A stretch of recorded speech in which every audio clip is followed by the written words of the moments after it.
یہ موقع اس کے لیے 7 سالہ مصیبت میں شہید ہو کر اپنے ایمان کو ظاہر کرنے کا ہے۔ جب تمام ایماندار ہوا میں اٹھائے جاتے ہیں اور خداوند کے ساتھ 7 سالہ شادی کی ضیافت میں شریک ہوتے ہیں تو زمین بڑے مصائب کے دور میں ہوگی۔ اس وقت سے انسانی اصلاح کا سرکاری دور ختم ہو چکا ہوگا، لیکن خدا پھر بھی اس زمین پر تلاش کرے گا جب تک کہ آخرت کا خاتمہ نہ ہو جائے۔ جیسے کسان فصل کی کٹائی کے بعد کھیت میں بکھرے ہوئے دانے چن چن کر جمع کرتا ہے، خدا ان روحوں کو تلاش کرے گا جو کہ نجات پانے کے قابل ہو سکیں۔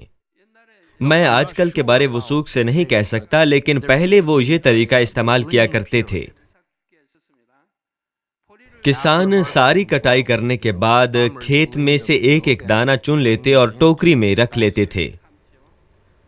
انہوں نے زمین پر گرے ہوئے چاول بھی چنے اور انہیں ٹوکری میں رکھ لیا۔ وہ ان میں سے ایک دانہ بھی ضائع نہیں کرنا چاہتے تھے، اس لیے انہوں نے سمیٹ لیے۔ خدا کا معاملہ بھی ایسا ہی ہے۔ ایک بھی اور جان کو بچانے کے لیے، ایک اور جان بچا کر فردوس میں لے جانے کے لیے اس نے 7 سالہ مصیبت کے دوران چنی ہوئی نجات کو تیار کیا۔ ایک کسان تو 1 یا 2 دانوں کے پاس سے گزر سکتا ہے، لیکن خدا باپ کسی کو بھی نظر انداز نہیں کرتا۔ وہ آخری روح کو بھی بچائے گا اور اس کو آسمان کے گودام میں، آسمان کی بادشاہی میں لے جائے گا۔ اس طرح خدا ایک بھی اور روح کو بچانا چاہتا ہے، لیکن لوگ کیوں خدا کی بدگوئی کرتے اور اسے مسلسل رد کرتے ہیں؟ ان کو معاف کرنے کی کوشش کرنا اور ان کو نجات دینے کے لیے کئی سالوں تک برداشت کرنا، یہ خداوند کی محبت ہے۔ لیکن کچھ لوگ اس محبت کو نہیں جانتے اور کوئی غلطی کرنے کے بعد بھی وہ خدا کی بلاہٹ کا جواب دیتے ہیں۔ نافرمانی کرنے کے بعد بھی وہ خدا پر ہی دوش دیتے ہیں۔ آپ کو ہرگز اس طرح نہیں کرنا چاہیے۔ مجھے امید ہے کہ آپ مضبوطی سے ایمان کی چٹان پر کھڑے ہوں گے تاکہ خدا آپ کے لیے پریشان نہ ہو کہ آپ فصل کی کٹائی کے بعد خالی زمین رہ سکتے ہیں۔ میں خداوند کے نام میں دعا گو ہوں کہ آپ لا تبدیل روحانی ایمان رکھیں۔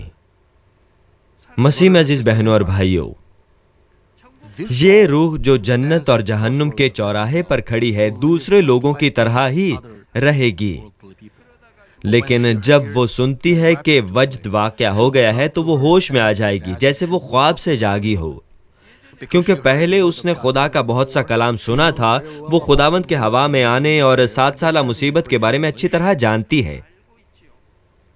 وہ اچھی طرح جانتی ہے کہ اس کی نجات کا واحد راستہ صرف شہادت ہے۔ اب وہ اپنے ماضی کے گناہوں سے توبہ کرے گی اور جس چرچ میں وہ جایا کرتی تھی اس کے جو ممبرز اوپر نہیں اٹھائے گئے تھے ان کے ساتھ مل جائے گی۔ وہ خدا کی پرستش کرتے ہیں اور شہادت کی تیاری کے لیے دعا کرتے ہیں۔ جب وقت آتا ہے وہ حیوان کی چھاپ کی مزاحمت کرے گی اور وہ مخالف مسیح کے لوگوں کے تشدد کا نشانہ بنے گی۔ مخالف مسیح کے لوگ جو شیطان کے بہکاوے میں ہیں وہ اسے دردناک اور بہیمانہ طریقے سے اذیت دیں گے۔ مثال کے طور پر وہ اس کے سر سے پاؤں تک آہستہ آہستہ اس کی کھال ادھیڑیں گے۔ خدا نے فرمایا وہ اس کے پاؤں سے اس کی کھال اتارنا شروع کریں گے۔ وہ گرم لوہے سے بھی اس کے جسم کو داغیں گے اور اس کے جسم کے انتہائی نازک حصے بھی ان سے نہیں بچیں گے۔ وہ اس کے ان حصوں کو داغیں گے جہاں زیادہ تکلیف ہو اور جہاں اس کی زیادہ تذلیل ہو۔ وہ اس کو ایک ہی بار زیادہ اذیت نہیں دیں گے اور وقت مقرر ہونے، دورانیہ طے ہونے اور مسلسل اذیت پانے سے ممکنہ زیادہ دیر تک وہ شدید تکلیف محسوس کرنے لگے گی۔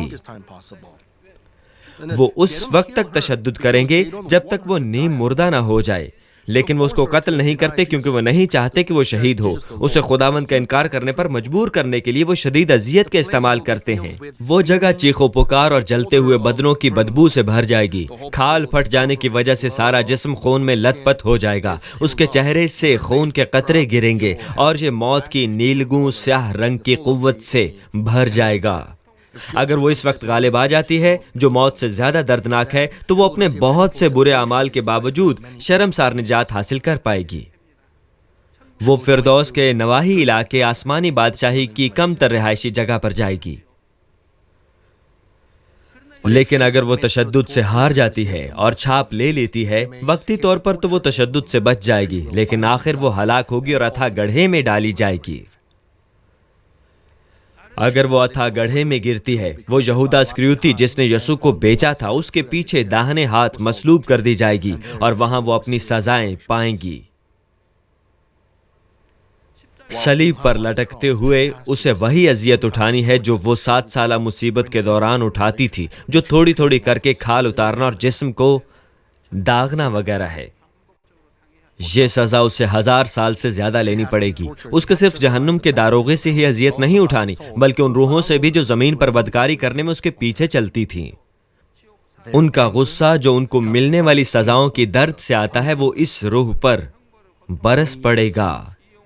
1000 سالہ دور کے دوران وہ اسی طرح مسلسل اذیت میں رہے گی اور آخری عدالت کے بعد وہ جہنم کی جلتی ہوئی آگ اور گندھک میں ڈالے جائے گی۔ کوئی بات نہیں، 7 سالہ بڑی مصیبت کے دوران اذیتیں کتنی ظالمانہ ہیں، پھر بھی وہ غالب آئیں تو نجات پا سکتے ہیں، پھر وہ آسمان پر آرام پا سکتے ہیں۔ خدا گرم جوشی سے چاہتا ہے کہ اس روح سمیت جو 7 سالہ مصیبت میں پڑیں گے وہ نجات پائیں، اگرچہ اس کا مطلب شہادت ہے۔ وہ ان کا دھیان تب تک رکھے گا جب تک یہ بے چینی اور پریشانی محسوس کرتے ہوئے شہید نہ ہو جائیں۔ بے شک وہ یہ چاہتا ہے کہ ایک بھی جان 7 سالہ مصیبت میں نہ پڑے، اس لیے ہمیں گرم جوشی سے انجیل کی منادی کرنی ہے۔ دوسرا پطرس 3 باب کی 10ویں آیت کہتی ہے، لیکن خداوند کا دن چور کی طرح آ جائے گا۔ جو خداوند پر ایمان نہیں رکھتے وہ خداوند کی اچانک آمد اور غیر متوقع واقعے کا تجربہ کریں گے۔ ان کا بھی یہی حال ہوگا جو کہتے ہیں کہ خدا پر ایمان رکھتے ہیں لیکن روحانی طور پر بیدار اور باخبر نہیں، جو پوری طرح تیار نہیں ہوں گے اور 7 سالہ مصیبت میں جا پڑیں گے۔ ان پر کیسی دہشت چھا جائے گی۔ تاہم اگر وہ اس مصیبت کے بارے سن چکے تھے تو کم از کم وہ اس سے واقف ہوں گے کہ اب بھی وہ کس طرح نجات پا سکتے ہیں۔ جب ہم انجیل کو پھیلاتے ہیں تو یہی وجہ ہے کہ ہمیں ان کو ان چیزوں کے بارے کیوں بتانا ہے جو دنیا کے آخر کی طرف ہوں۔ ہمیں انجیل کی منادی کرنی چاہیے تاکہ وہ چنی ہوئی نجات کے وسیلے نجات پا سکیں۔ اکثر اوقات میرا دل جلتا ہے۔ ان کے والدین سخت بیمار ہو گئے اور وہ مر رہے تھے۔ پھر وہ میرے پاس آتے اور کہتے ہیں، سینئر پاسٹر برائے مہربانی میرے باپ یا میرے بھائی کے لیے دعا کیجیے تاکہ کم از کم وہ نجات تو پا سکے۔ میرا بھائی مجھے ستاتا اور خداوند پر ایمان نہیں رکھتا تھا، برائے مہربانی کم از کم اسے نجات تو دلوا دیجیے۔ اس طرح کے بہت سے لوگ ہیں۔ کیا وہ نہیں جانتے تھے کہ اس طرح ہوگا؟ انہوں نے انجیل کی منادی کیوں نہ کی، حالانکہ وہ جانتے تھے کہ کسی نہ کسی دن تو ان کو مرنا ہے۔ میں ان سے پوچھتا ہوں کہ انہوں نے اس کو انجیل کیوں نہ سنائی؟ پھر وہ کہتے ہیں کہ وہ ڈرتے تھے۔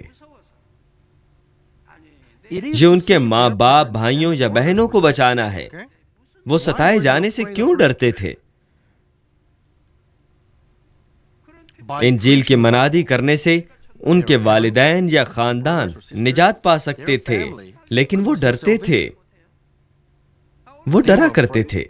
اگر وہ صرف نجات پا سکتے تو ڈرنے کی کیا بات تھی؟ کیا تھا جس سے وہ ڈر رہے تھے؟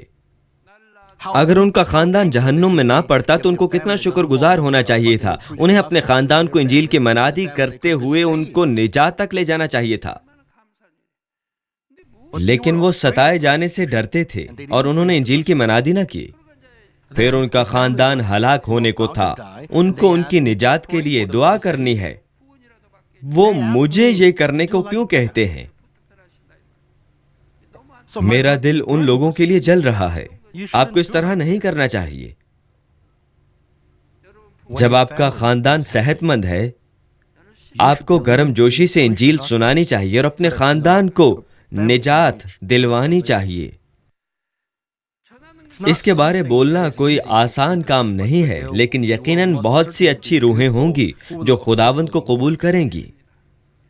اگر وہ وقتی طور پر انجیل کو قبول نہیں بھی کرتے، جو کچھ انہوں نے سنا اگر وہ اس کو حقیقت میں واقع ہوتے ہوئے دیکھ لیتے ہیں تو پھر وہ اس وقت خداوند کو قبول کر سکتے ہیں۔ لیکن ہمیں ان چیزوں کے بارے غیر امتیازی طور پر بولنے سے انہیں ڈرانا نہیں چاہیے۔ جب ہم ان چیزوں کے بارے منادی کریں تو ہمیں خاص حکمت حاصل کرنی ہے۔ مثال کے طور پر اگر ہم اپنے اعمال کے ذریعے لوگوں کو اپنے اعتماد میں لیں تو جب ہم ان کو انجیل سناتے ہیں ان کے لیے اپنے دماغوں کو کھولنا قدرے آسان ہوگا۔ مجھے امید ہے کہ آپ ہر جگہ خداوند کی خوشبو باہر نکالیں گے اور اپنے خاندان کے ممبرز، رشتہ داروں اور ہمسایوں کی رہنمائی آسمان کی طرف کریں گے۔ یہاں میں اتھا گڑھے کے ساتھ ختم کروں گا اور اب میں جہنم کے بارے گفتگو کروں گا۔ اتھا گڑھا جہنم سے تعلق رکھتا ہے، لیکن سختی کے لحاظ سے یہ جہنم سے قدرے مختلف ہے۔ صحیح معنوں میں وہاں جہنم ہے اور وہاں اتھا گڑھا ہے۔ عام طور پر لوگ اتھا گڑھے کو جہنم میں شامل کر دیتے ہیں، لیکن آپ کو معلوم ہونا چاہیے کہ وہ فرق ہیں، مگر وہ دونوں ایک ہی جگہ پر واقع ہیں۔ اتھا گڑھا ان لوگوں کے لیے انتظار گاہ ہے جو نجات یافتہ نہیں ہیں، جہاں وہ اس وقت تک سزا پاتے ہیں جب آخری عدالت کے ذریعے جہنم میں نہیں ڈالے جاتے۔ اصل سزا تب شروع ہوتی ہے جب وہ آگ اور گندھک کی جھیل میں ڈالے جاتے ہیں۔ آگ اور گندھک کی اس جہنم میں پڑنے سے پہلے آئیے ہم مختصراً نظر ڈالیں کہ 7 سالہ مصیبت سے آخری عدالت تک کیا کیا ظاہر ہوگا۔ مصیبت کا وقت ختم ہونے کے بعد زمین پر 1000 سالہ بادشاہی آئے گی۔ ہم جو نجات یافتہ ہوں گے 7 سالہ مصیبت کے دوران 7 سالہ شادی کی ضیافت میں خوشی منائیں گے، لیکن زمین پر لوگ تکلیف اٹھائیں گے۔ 7 سالہ مصیبت کے ختم ہونے کے بعد شادی کی ضیافت رک جائے گی اور بے شمار نجات یافتہ روحیں زمین پر اتر آئیں گی۔ شادی کی ضیافت کے بعد خداوند خدا کے نجات یافتہ فرزندوں کے ساتھ زمین پر آ جائے گا۔ بدکار روحیں جہنم کے انتہائی گہرے گڑھے میں بند کر دی جائیں گی۔ تمام بدکار روحیں، حتیٰ کہ وہ جو زمین پر کام کرتے تھے، سب لوسیفر اور 4 حیوانوں اور ان کے خادموں کے ساتھ اکٹھے اتھا گڑھے میں باندھ دیے جائیں گے۔ جو نجات یافتہ ہیں وہ پھر سے خداوند کے ساتھ بادشاہوں کی طرح زمین پر رہیں گے۔ آپ بادشاہ ہوں گے۔ اب آپ صرف ایک عام آدمی اور عام شہری ہیں، لیکن اس وقت آپ ایک بادشاہ ہوں گے۔ اس وقت 7 سالہ مصیبت میں زندہ بچے ہوئے لوگ ہوں گے اور وہ دیر تک روحانی لوگوں کے ساتھ رہیں گے، لیکن یہ لوگ بادشاہوں کی طرح حکمران نہیں ہوں گے۔ روحانی لوگ ان پر حکمرانی کریں گے۔ 1000 سالہ بادشاہی میں زمین پر بدکار روحیں نہیں ہوں گی، زمین پاک ہوگی اور بحال ہو جائے گی۔ ایمانداروں کے خوشی مناتے اور حقیقی آرام و سکون کرتے ہوئے 1000 سال ایک دن کی طرح گزر جائیں گے۔ 7 سالہ مصیبت کے دوران ساری زمین نیست ہو جاتی ہے۔ یہ تیسری عالمی جنگ ہے اور 1/3 لوگ مر جاتے ہیں۔ جنگ کی وجہ سے زمین نیست اور ہر چیز تباہ ہو جاتی ہے۔ پھر خداوند دوبارہ نیچے آتا ہے اور اپنے کلام کے ساتھ تمام چیزوں کو پاک اور صاف کرتا ہے۔ وہ پھر سے چیزوں کو خوبصورت بناتا ہے کیونکہ ہمیں نئے 1000 سال کے لیے زمین پر رہنا ہے۔ جو لوگ نجات کے بغیر مر جاتے ہیں، جب زمین پر 1000 سالہ بادشاہی ہوگی، وہ اس دوران اتھا گڑھے میں سزا پائیں گے۔ شاید آپ حیران ہو کہ زمین کس طرح صاف اور تازہ ہو سکتی ہے، لیکن خدا نے اپنے کلام سے ساری کائنات کو تخلیق کیا تھا۔ وہ اپنے کلام ہی کے ساتھ دنیا کو صاف کر دے گا، اتنا صاف کہ آپ اس کا تصور بھی نہیں کر سکتے۔ اب سیول شہر کو دیکھیں اور آپ شہر کی 1950 اور 1960 کی تصویر کے بارے میں سوچیں تو آپ کے ذہن میں کیا آئے گا؟ تمام کے تمام گھر خستہ حال نظر آتے تھے۔ کچھ امیر لوگوں کے پاس کورین انداز کے آسائشی گھر ہوا کرتے تھے، لیکن زیادہ تر گھر خستہ حال تھے۔ زیادہ تر گھروں کی حالت بہت خراب تھی۔ ان لوگوں کے لیے جو ترقی یافتہ ممالک میں رہا کرتے تھے، انہیں ہم بہت زیادہ غریب نظر آتے تھے اور ہمارے گھر بھی بہت خستہ تھے۔ پھر کوریا کو جنگ کا سامنا ہو گیا اور سب کچھ تباہ ہو گیا تھا. سب کے سب گھر تباہ ہو گئے تھے. ہر چیز نیست و نابود ہو گئی تھی. آج کل کے بارے میں کیا خیال ہے؟ جو 1950 میں تھے وہ سیول کی موجودہ صورت دیکھ کر بہت زیادہ دھچکا کھا جائیں گی. یہ بہت بڑا فرق ہے. جب ہم 7 سال کے بعد زمین پر آتے ہیں، خدا زمین کو نہایت خوبصورت بنا دیتا ہے تاکہ ہم یہاں 1000 سال تک رہ سکیں. اگر آپ اس وقت کسی جگہ کو دیکھنے سے رہ جاتے ہیں تو اس وقت آپ وہاں جا سکتے ہیں. آپ 1000 سال کے دوران وہاں جائیں گے. آپ کم گینگ اور سوئس پہاڑ پر بھی جا سکتے ہیں. تب آپ خوشی کا بہت سا وقت حاصل کر سکتے ہیں. ان کے لیے وہ تکلیف، وہ سزائیں پانا کس قدر جان کندنی ہوگی جو ان کو مسلسل دی جاتی ہیں. اتھا میں سے کچھ روحیں کئی 1000 سالوں سے تکلیف میں مبتلا رہ چکی ہیں. کہیے کہ وہ 3000 سال قبل مر گئے تھے. اس کا مطلب ہے کہ وہ 3000 سال سے اب تک سزا پا رہے ہیں اور پھر ایک اور 1000 سال. کیا آپ مجھے سمجھ رہے ہیں؟ جب یہ 1000 سالہ دور ختم ہوتا ہے تو بدروحیں جو گڑھے میں بندھی ہوئی تھیں وہ کچھ وقت کے لیے آزاد کر دی جائیں گی. پھر بہت سے جسمانی لوگ روحانی لوگوں کے خلاف کھڑے ہونے کے لیے بدروحوں سے آزمائے جائیں گے. میں نے مکاشفہ پر لیکچر میں یہ آپ کو بتایا تھا. 1000 سال کے اختتام پر خدا بدروحوں کو آزاد کر دیتا ہے جو گڑھے میں بندھی ہوئی ہیں. پھر وہاں بہت سے لوگ ہوں گے. ہم روحانی لوگ ہیں لیکن جو 7 سالہ مصیبت میں بچ جائیں گے وہ شادیاں کریں گے اور بچے پیدا کریں گے. چنانچہ 1000 سال میں بہت زیادہ آبادی ہو جائے گی کیونکہ وہاں موت نہیں، بیماری نہیں اور آفات نہیں. وہ سب مرے بنا زندہ رہیں گے اور وہ زمین کو بھر دیں گے.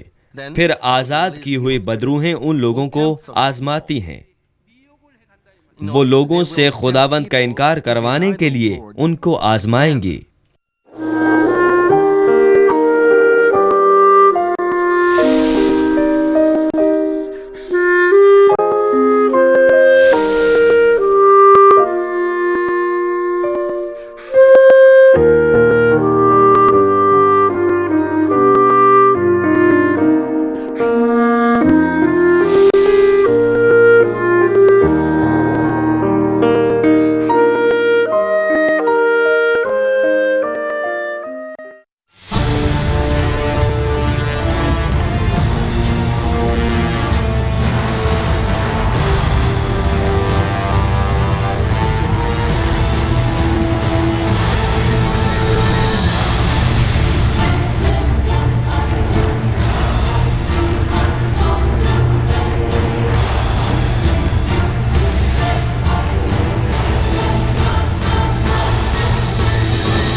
چنانچہ 1000 سال کے دوران ہمیں کیا کرنا چاہیے؟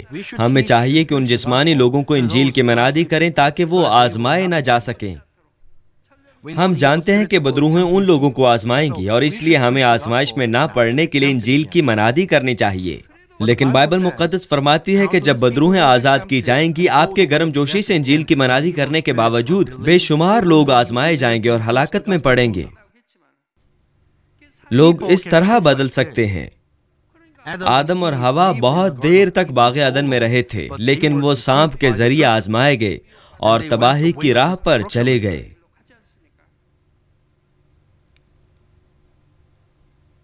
آپ اس طرح کا ایک معاملہ دیکھ سکتے ہیں. چنانچہ کچھ لوگ مشتاق ہو کر یہ پوچھتے ہیں آدم اور ہوا جو باغ عدن میں رہتے تھے جہاں ہر چیز پر امن ہے، انہوں نے نیک و بد کی پہچان کا پھل کیوں کھایا؟ جب 1000 سالہ دور ختم ہوتا ہے تو ان کو جواب مل جائے گا. اگرچہ وہ جسمانی لوگ زمین پر آرام سے رہتے تھے لیکن وہ دشمن ابلیس اور شیطان کی آزمائش میں آسانی سے آ جاتے ہیں. روحانی لوگوں نے ان کو بہت سختی سے سکھایا تھا لیکن پھر بھی وہ آدم اور ہوا کی طرح ہی وقت آنے پر دھوکا کھا بیٹھتے ہیں۔ خدا آگ کے ساتھ ان لوگوں کو نیست کر دے گا۔ اس طرح 1000 سالہ بادشاہی ختم ہونے کے بعد ایک آخری عدالت ہوگی۔ ہر کسی کے اعمال کے موافق ان کے انعامات اور سزاؤں کا فیصلہ ہوگا۔ مکاشفہ 20ویں باب کی 11 سے 15 آیات عدالت کا منظر بڑی اچھی طرح بیان کرتی ہیں۔ پھر میں نے ایک بڑا سفید تخت، یہ انتہائی عظیم اور سفید تخت ہے، اور اس کو جو اس پر بیٹھا تھا دیکھا، جس کے سامنے سے زمین اور آسمان بھاگ گئے اور انہیں کہیں جگہ نہ ملی۔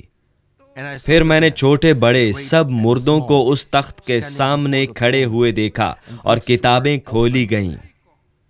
یہ صرف ایک کتاب نہیں، یہ کہتی ہے کتابیں کھولی گئیں۔ پھر ایک اور کتاب کھولی گئی، یعنی کتاب حیات۔ چنانچہ وہ کتابیں ان کے لیے ہیں جو جہنم میں ڈالے جائیں گے، اور دوسری کتاب ان کے لیے ہے جو کہ نجات یافتہ ہوں گے۔ اور جس طرح ان کتابوں میں لکھا ہوا تھا ان کے اعمال کے مطابق مردوں کا انصاف کیا گیا، اور عالم ارواح نے اپنے اندر کے مردوں کو دے دیا، اور موت اور عالم ارواح نے اپنے اندر کے مردوں کو دے دیا، اور ان میں سے ہر ایک کے اعمال کے موافق اس کا انصاف کیا گیا۔ پھر موت اور عالم ارواح آگ کی جھیل میں ڈالے گئے۔ یہ آگ کی جھیل دوسری موت ہے، اور جس کسی کا نام کتاب حیات میں لکھا ہوا نہ ملا، وہ آگ کی جھیل میں ڈالا گیا۔ کسی بھی طرح آپ کا نام کتاب حیات میں درج ہونا چاہیے۔ آپ کو روح القدس نہیں بجھانا چاہیے۔ آپ کو ہرگز وہ گناہ نہیں کرنا چاہیے جس کا نتیجہ موت ہو۔ آپ کو ہر طرح سے کوشش کرنی چاہیے تاکہ آپ کا نام کتاب حیات میں درج ہو۔ جن کے نام کتاب حیات میں ہیں ان کی بھی عدالت ہوگی۔ یہ عدالت یہ فیصلہ کرنے کے لیے ہے کہ ان لوگوں کو کس قسم کا اجر دینا چاہیے۔ جو نجات یافتہ ہیں وہ انعامات کی عدالت حاصل کریں گے، اور ہر کوئی اس کے موافق نئے یروشلم سمیت آسمان کی رہائش گاہوں میں جائے گا۔ اس کے ایمان اور پاکیزگی کے موافق فیصلہ ہوگا کہ آپ کو کہاں جانا ہے۔ ٹھیک ہے، فردوس، آسمان کی پہلی بادشاہی، دوسری تیسری سلطنت یا نئے یروشلم۔ تاہم غیر نجات یافتہ لوگوں میں سے زیادہ تر کی سزا کا فیصلہ ان کے گناہوں کے مطابق ہی ہوگا۔ پھر وہ جہنم کی آگ میں ڈالے جائیں گے۔ یہاں میں نے کہا زیادہ تر، کیونکہ وہاں پر بھی استثناء ہے۔ جو لوگ بلوغت سے پہلے تقریباً 12 سال کی عمر تک ہی مر گئے تھے، وہ بڑی عدالت کے بعد جہنم میں نہیں جائیں گے، اس لیے کہ وہ پوری طرح آزاد مرضی اور ارادے کے ساتھ اپنے ایمان کا چناؤ نہیں کر سکے تھے۔ بالغوں کے مقابلے میں وہ پوری طرح اپنے والدین، اجداد اور بیرونی حالات کے اثر میں رہے تھے۔ محبت اور انصاف کا خدا حقائق پر غور کرے گا اور ان کو جہنم کی آگ میں نہیں بھیجے گا، لیکن پھر بھی وہ اتھا گڑھے میں ہمیشہ کی سزا پائیں گے۔ 7 سالہ مصیبت میں بچ رہنے والوں میں سے زیادہ تر 1000 سالہ بادشاہی میں رہیں گے اور نجات نہیں پائیں گے اور جہنم میں ڈالے جائیں گے۔ جہنم کو آگ کی جھیل اور گندھک کی جھیل میں تقسیم کیا جا سکتا ہے، مگر بزدلوں کے لیے، یہ وہ بزدل ہیں جو خدا پر ایمان نہیں رکھتے۔ اگرچہ لوگ اقرار کرتے ہیں کہ وہ خدا پر ایمان رکھتے ہیں، اگر وہ گناہ کریں، گناہ بھی وہ جس کا نتیجہ موت ہو، تو ہم نہیں کہہ سکتے کہ وہ خدا پر ایمان رکھتے ہیں۔ وہ ایمان کے پہلے درجے پر بھی نہیں ہیں۔ وہ اپنے ہونٹوں سے کہتے ہیں کہ وہ ایمان رکھتے ہیں، وہ گیت گاتے ہیں، نذرانے دیتے ہیں، لیکن وہ موت تک لے جانے والا گناہ کرتے ہیں۔ خدا اس کو ایمان نہیں کہتا، جیسے یوحنا کے پہلے خط میں لکھا ہے، وہ جھوٹے ہیں۔ وہ کہتے ہیں کہ خدا کے ساتھ شراکت رکھتے ہیں، لیکن وہ جھوٹے ہیں۔ اگر وہ سچی شراکت رکھتے ہوں تو وہ اس طرح نہیں رہ سکتے، چنانچہ وہ بزدل بن جاتے ہیں۔ مگر بزدلوں، بے ایمانوں اور گھناؤنے لوگوں اور خونیوں اور حرامکاروں اور جادوگروں اور بت پرستوں اور سب جھوٹوں کا حصہ آگ اور گندھک سے جلنے والی جھیل میں ہوگا۔ یہ دوسری موت ہے۔ یہاں یہ صرف یہ نہیں کہتی کہ یہ آگ کی جھیل ہے، بلکہ ایک اور جھیل ہے جو گندھک سے جلتی ہے۔ مکاشفہ 20ویں باب کی 8ویں آیت کہتی ہے آگ اور گندھک کی جھیل۔ بائبل مقدس ہمیں بتاتی ہے کہ صرف آگ کی جھیل ہی نہیں بلکہ گندھک سے جلنے والی جھیل بھی ہے۔ گندھک کی جھیل کا درجہ حرارت آگ کی جھیل سے 7 گنا زیادہ ہے اور یہ آگ کی جھیل سے زیادہ تکلیف دہ ہے۔ بس ایک آگ کی جھیل ہے اور ایک گندھک کی، لیکن گندھک کی جھیل آگ کی جھیل سے 7 گنا زیادہ گرم ہے، کیونکہ گندھک کا نقطہ پگھلاؤ 112 سینٹی گریڈ ہے اور نقطہ ابال 444.7 ہے۔ جلنے کے لیے کم از کم 444.7 درجہ حرارت ہونا چاہیے، تاہم گندھک پر درجہ حرارت اس سے کہیں زیادہ ہو سکتا ہے۔ بعض لوگ کہتے ہیں اس کا درجہ حرارت 600 ہے، جو سورج کے درجہ حرارت جتنا ہے۔ پگھلانے والی بھٹی 1500 سینٹی گریڈ ہوتی ہے۔ ایک لاش کو جلانے کے لیے آپ کو 1.5 گھنٹے تک 1200 سینٹی گریڈ پر اسے جلانے کی ضرورت پڑتی ہے۔ چنانچہ میرا خیال ہے کہ گندھک کی جھیل آگ کی جھیل سے 7 گنا زیادہ گرم ہے۔ مجھے صحیح طرح معلوم نہیں کہ گندھک کی جھیل کتنی گرم ہے، لیکن آپ صرف اس مقدار سے اندازہ لگا سکتے ہیں جو میں نے آپ کو متعارف کرائی ہے، ٹھیک ہے؟ تو مکاشفہ 19ویں کی 20ویں آیت کہتی ہے اور حیوان اور اس کے ساتھ وہ جھوٹا نبی پکڑا گیا جس نے اس حیوان کی چھاپ لینے والوں اور اس کے بت کی پرستش کرنے والوں کو گمراہ کیا تھا۔ دونوں آگ کی اس جھیل میں زندہ ڈالے گئے جو گندھک سے جلتی ہے۔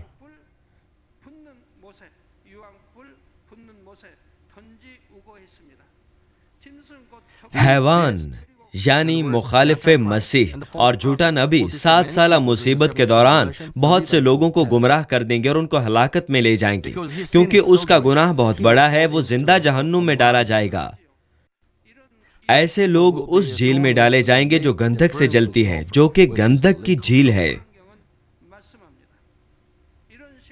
اس طرح جس کے گناہ بھاری ہیں اس کو گندھک کی جھیل میں ڈالا جائے گا، جبکہ جس کے گناہ نسبتاً ہلکے ہیں اس کو آگ کی جھیل میں ڈالا جائے گا۔ خصوصاً جو اتھا گڑھے میں پہلے اور دوسرے درجے کی سزا پاتے ہیں وہ آگ کی جھیل میں ڈالے جائیں گے، اور جو تیسرے اور چوتھے درجے کی سزا پاتے ہیں ان کو گندھک کی جھیل میں ڈالا جائے گا۔ بھائی اور بہنوں، جب آپ نے اتھا گڑھے میں سزا کے بارے سنا، کیا آپ وہاں کی بدبختی سے بالکل بھی نہیں ڈرے؟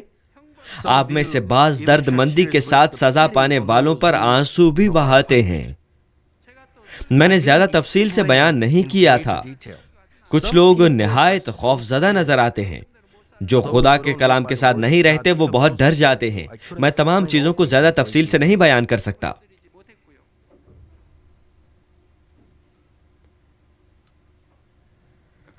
لیکن اتھا گڑھے کی تکلیف آگ کی جھیل اور گندھک کی جھیل کی جان کندنی کا مقابلہ نہیں کرتی۔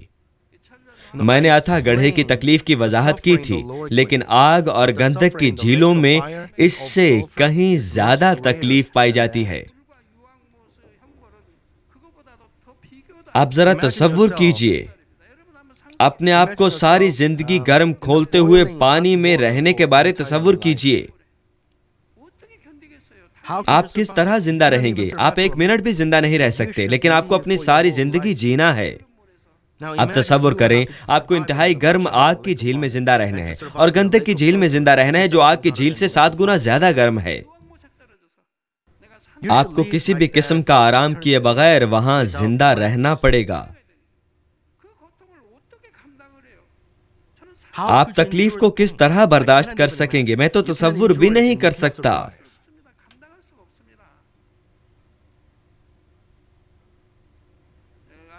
اگر آپ کا خیال ہے کہ حقیقت میں آپ اتھا گڑھے کی سزا کو محسوس نہیں کر سکتے تو آگ اور گندھک کی جھیل کا سوچیں۔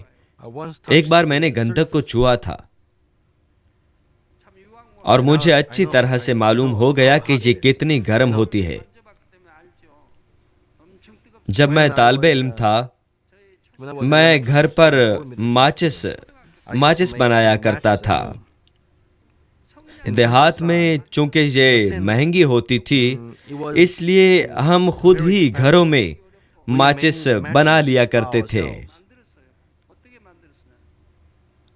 جیسے ہم بانس کاٹ کر بہت سی باریک تیلیاں بنا لیتے ہیں. آپ صنوبر کی گوند ڈھونڈ سکتے ہیں، ٹھیک ہے؟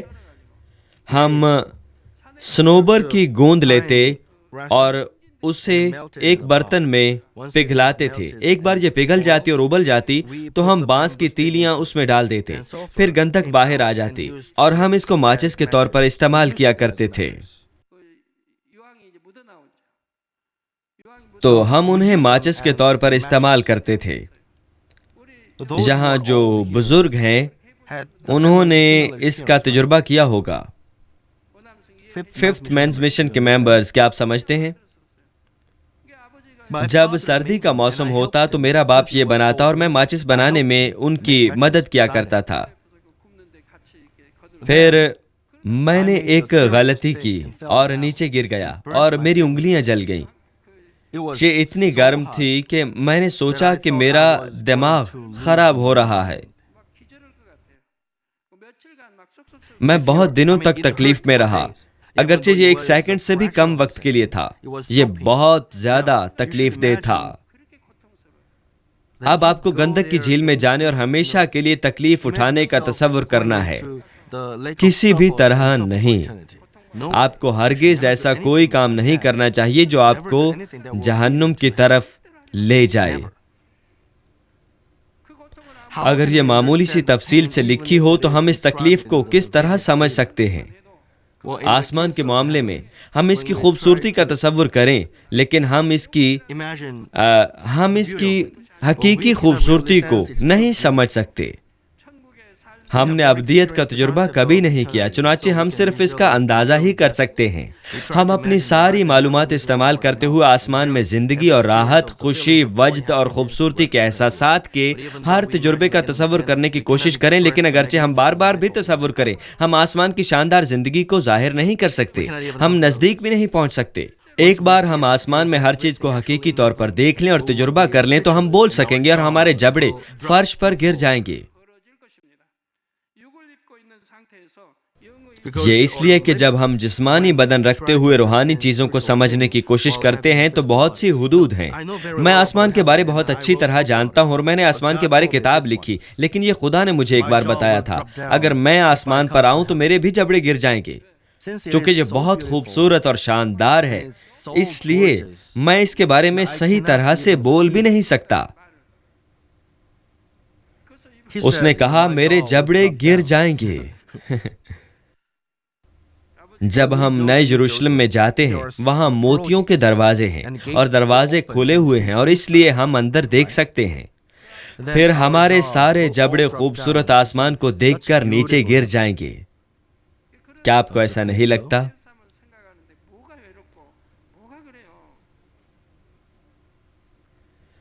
اسی طرح ہم جہنم کی تکلیف کو بھی نہیں سمجھ سکتے جب تک کہ حقیقت میں اس کا تجربہ نہ کر لیں.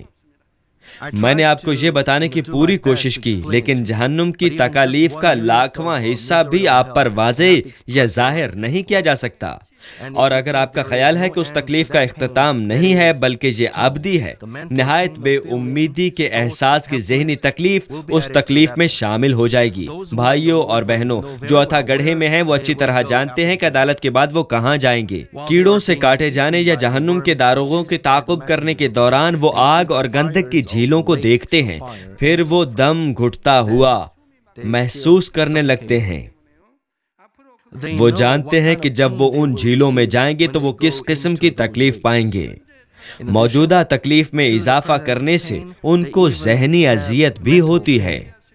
تھوڑا سا ان کے دل کو سمجھنے کے لیے میں آپ کو اتھا گڑھے میں ساؤل کی آہوزاری سے متعارف کرواتا ہوں کہ ساؤل وہاں پر کیا کرتا ہے.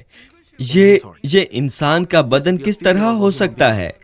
یہ نہیں کہ میں اپنی زمینی زندگی کے دوران ایسا دکھتا تھا. یہاں میرا حلیہ قابل نفرت اور دہشت ناک بن گیا ہے. میں نہ ختم ہونے والی تکلیف اور مایوسی میں کس طرح آزاد ہو سکتا ہوں؟ میں اس سے بچنے کے لیے کیا کر سکتا ہوں؟ میں کس طرح سانس روک کے مر سکتا ہوں؟ اس ابدی سزا میں کس طرح سے آرام پا سکتا ہوں؟ میری لمبی زندگی کے اختتام کا راستہ کہاں ہے؟ میں ناقابل تصور تکلیف میں ہوں۔ میں اپنے آپ کو زخمی کرتا ہوں کہ مر جاؤں، لیکن میں اپنے آپ کو مار بھی نہیں سکتا۔ اس لمبی زندگی کو ختم کرنے کی کوشش کرتا ہوں، لیکن میں نہیں کر پاتا۔ اس کا کوئی اختتام نہیں ہے، کوئی خاتمہ نہیں، میری تکلیف کا کوئی اختتام نہیں۔ میں کسی چیز کا اختتام نہیں کر سکتا، اور میں الفاظ میں ان ساری چیزوں کو کیسے ظاہر کر سکتا ہوں؟ میں کیا کر سکتا ہوں؟ میں کیا کر سکتا ہوں؟ جلد ہی میں اس آگ کی جھیل میں پھینک دیا جاؤں گا، وہاں جہاں اس شعلے کی آخر نہیں ہے۔ میں اس آگ کو کیسے برداشت کروں گا؟ جو تکلیف میں اٹھا رہا ہوں اب وہ اور بھی زیادہ ہے، اور میں اس آگ کی تکلیف کو برداشت کرنے کے قابل کیسے ہوں گا؟ جب شعلہ اوپر کو جاتا ہے جو خوفناک ہوتا ہے، گہرائی اور تپش بیان نہیں کی جا سکتی۔ میں اس جگہ کو کیسے برداشت کر سکتا ہوں؟ میں اس درد سے کیسے دور جا سکتا ہوں؟ اگر میں صرف زندہ رہ سکتا ہوں، اگر میرے لیے صرف زندہ رہنے کا راستہ ہے، اگر میرے لیے نجات پانے کا صرف راستہ ہے، اگر کوئی مجھے زندہ رہنے کا راستہ دکھا دے تو پھر میں اس راستے پر جاؤں گا، لیکن میں کسی طرف بھی نہیں دیکھ سکتا۔ ہر طرف بس تاریکی، مایوسی اور درد ہے۔ میرے دن صرف مایوسی اور مشکل کے دن ہیں۔ میں اپنی جان کا یہ وجود کیسے برداشت کر سکتا ہوں؟ میں اس کو کیسے برداشت کر سکتا ہوں؟ اگر آپ صرف مجھے جینے کی راہ دے سکتے ہیں، اگر آپ میرے زندہ رہنے کا کوئی راستہ کھول سکتے ہیں، اگر میں زندہ رہنے کا راستہ دیکھ سکوں تو برائے مہربانی مجھے زندہ رہنے دیجیے، مجھے بچا لیجیے۔ میرے لیے اس کو برداشت کرنا بہت خوفناک اور مشکل ہے۔ برائے مہربانی مجھے بچا لیجیے، مجھے بچا لیجیے۔ میں بہت سے بدبخت اور خوفناک دن گزار چکا ہوں، اور اب مجھے اس آگ میں جانا ہے۔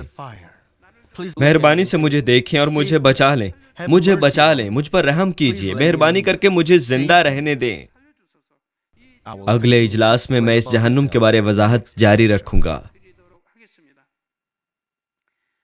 پیغام کا خلاصہ یہ ہے، مسیح میں عزیز بہنوں اور بھائیوں، بعض لوگ جب وہ وجد کے بارے سنتے ہیں تو کہتے ہیں کہ اگر واقعی وجد ہے تو وہ شہید ہوں گے اور نجات پائیں گے، لیکن وہ پرامن اوقات میں بھی دنیا سے آزمائے جانے سے اپنے ایمان پر قائم نہیں رہ پاتے، اور وہ اپنے ایمان پر قائم رہنے کے لیے تمام اذیتوں پر کس طرح غالب آئیں گے؟ اگر وہ شہید ہونے کا ایک موقع حاصل کیے بغیر بھی مر جائیں تو وہ فوراً اتھا گڑھے میں ڈال دیے جائیں گے، یا اگر وہ شہید ہونے کا موقع پا بھی لیں وہ فردوس سے بڑھ کر کسی اچھی جگہ پر جانے کے قابل نہیں ہو سکتے۔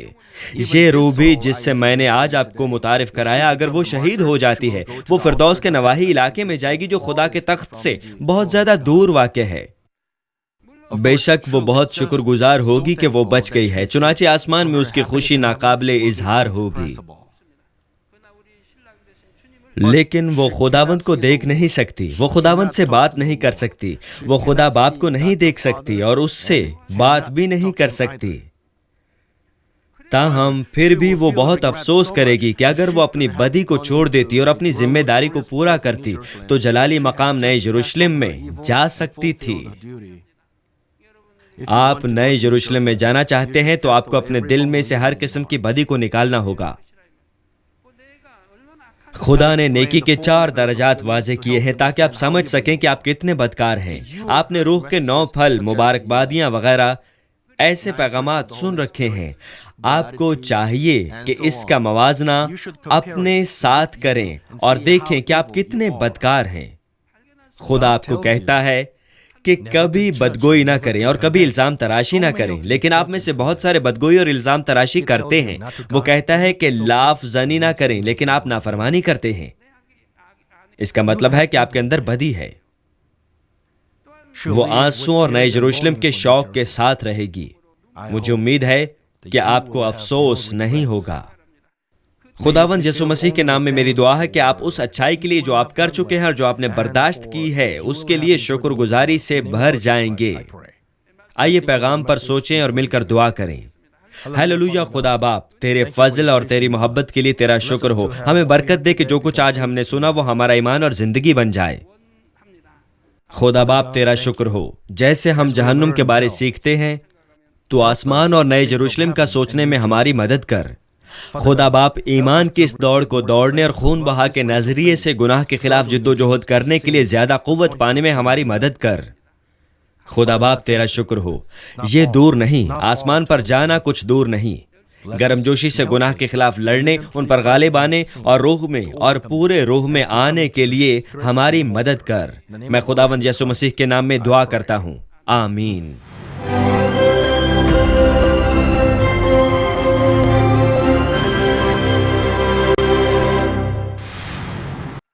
ہیلیلویا، اے قادر مطلق خدا باپ، اس محفل میں دعا وصول کرنے والے بہنوں اور بھائیوں پر اپنا فضل بھرا ہاتھ رکھ۔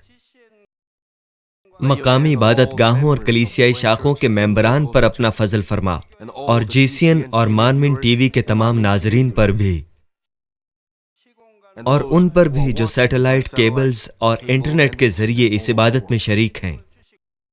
ان کے دلوں میں ایمان کو نصب کر اور ان سے منفی سوچوں کو دور فرما، ان سے تمام مصیبتوں اور مشکلات کو دور فرما۔ روح القدس کی آگ کے وسیلے ان کے جسم کے تمام حصوں بشمول خلیوں اور بافتوں کے تمام بیماریوں کو دور فرما، تمام اندرونی اعضاء اور آنتوں کو محفوظ فرما، ان پر تخلیق کی روشنی جگمگا۔ میں یسوع مسیح کے نام میں دشمن ابلیس، شیطان، تمام جراثیموں، بیماریوں، بیکٹیریا کو دور جانے کا حکم دیتا ہوں۔ اپنا نور ان پر چمکا، ان کی دیرینہ اور ناقابل علاج بیماریوں کو روح القدس کے وسیلے دور فرما۔ ملیریا اور اس جیسی مہلک اور موذی امراض کو جلا ڈال، ان سے تمام نئی بیماریوں بشمول سوائن فلو کو دور فرما دے، انہیں پاک اور اچھا کر دے۔ ان سے تمام موسمی بیماریوں یعنی نزلہ اور بخار کو دور فرما۔ خدا باپ ان کی تمام قسم کے وائرس اور بیکٹیریا سے حفاظت فرما۔ ان کو تمام قسم کے کینسر سے شفا بخش، معدے کا کینسر، پھیپھڑے کا کینسر، جگر کا کینسر، چھاتی کا کینسر، بچہ دانی کا کینسر، آنتوں کا کینسر۔ ان کو ایڈز جیسی جان لیوا بیماریوں سے بھی بچا، high blood pressure, low blood pressure, دل کی بیماریاں، وائرس سے پھیلنے والی بیماریاں اور تمام موذی امراض، تمام قسم کی جوڑوں اور ہڈیوں کی بیماریوں سے بھی ان کو شفا بخش۔ ان سے تمام قسم کے درد کو جیسے سر کا درد، کمر کا درد دور فرما۔ ان کو ذہنی دباؤ، تناؤ، مرگی اور تمام قسم کی ذہنی بیماریوں سے دور فرما۔ ان کو ہر قسم کے فالج سے آزاد کر، انہیں اٹھ کر کھڑا ہونے اور اچھلنے کی توفیق عطا فرما۔ ان کی اچھی نظر اور اچھی سماعت کو بحال کر، اندھوں کو آنکھیں عطا کر دے، بہروں کو کان عطا کر دے اور گونگوں کو زبان عطا فرما۔ حادثات کے بعد کی تکالیف سے شفا بخش، ان کی ٹوٹی اور چکنا چور ہڈیوں کو صحیح فرما، ان کے جلے ہوئے زخموں کو مندمل فرما اور ان سے تپش کو دور فرما۔ اے باپ، کوئی نشان مت چھوڑیو، انہیں تمام قسم کی نشہ آور اشیاء اور زہر سے پاک فرما۔ خدا باپ، مردہ خلیوں، بافتوں اور اعصاب کو دوبارہ پیدا فرما کے ان کو زندگی کی طرف لوٹا دے۔ ان کو اولاد عطا فرما۔ باپ، مہربانی فرما کے ان کو اولاد عطا فرما۔ میں یسوع مسیح کے نام میں دشمن ابلیس اور شیطان کو، ہوا کے حاکم کو، برائی کی طاقتوں اور ان کے خادموں کو ان سے دور ہونے کا حکم دیتا ہوں۔ ناپاک روحیں، بد ارواح، برائی کی طاقتیں اور تاریکی کے حکمران، سب ان سے دور ہو جاؤ۔ اپنی برائی اور نجاست کے پردے ان پر سے دور کر لو اور ان پر نور کو بکھرنے دو۔ خدا باپ، انہیں دعاؤں میں رونے کی توفیق عطا فرما اور انہیں وہ طاقت عطا فرما کہ وہ گناہوں کو ترک کریں اور پاک ہو سکیں۔ ان کی روح کی خوشحالی کے راستے میں ان کی صحت کا خیال رکھ اور ان کے خاندانوں کو انجیل کی بشارت عطا فرما۔ ان کو تمام قسم کے حادثات اور تباہیوں سے بچا اور ان کو ایک کامیاب زندگی بسر کرنے کی برکت عطا فرما۔ مہربانی فرما کے روح القدس کے شعلہ زن ہاتھوں، آسمانی لشکر اور اپنی شعلہ زن آنکھوں کے ذریعے اپنے بچوں، ان کے خاندانوں اور ان کے کام کی نگرانی فرما۔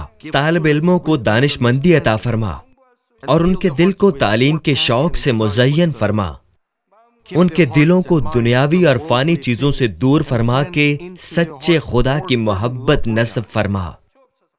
اپنے بچوں پر رحم فرما اور پھر چاہے وہ کھائیں، سوئیں یا پئیں، ہر کام میں انہیں تجھے جلال دینے کی برکت عطا فرما۔ انہیں زندہ خدا کا اقرار اور گواہی دینے کی توفیق عطا فرما کہ میں خدا سے ملا ہوں اور میں نے اس کے برکات اور جوابات کا مشاہدہ کیا ہے۔ خدا باپ تیرا شکر ہو، تمام جلال تجھے ہی سزاوار ہے۔ یسوع مسیح کے نام میں میں دعا کرتا ہوں، آمین۔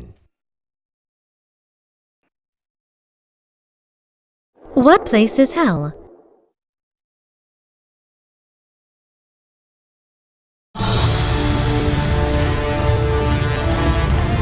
Hell is a place where the souls are given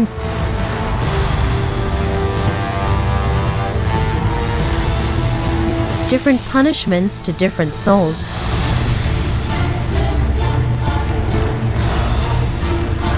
According to the gravity of their sin.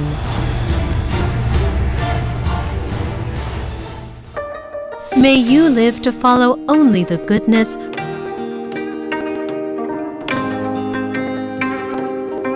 according to the Word of God,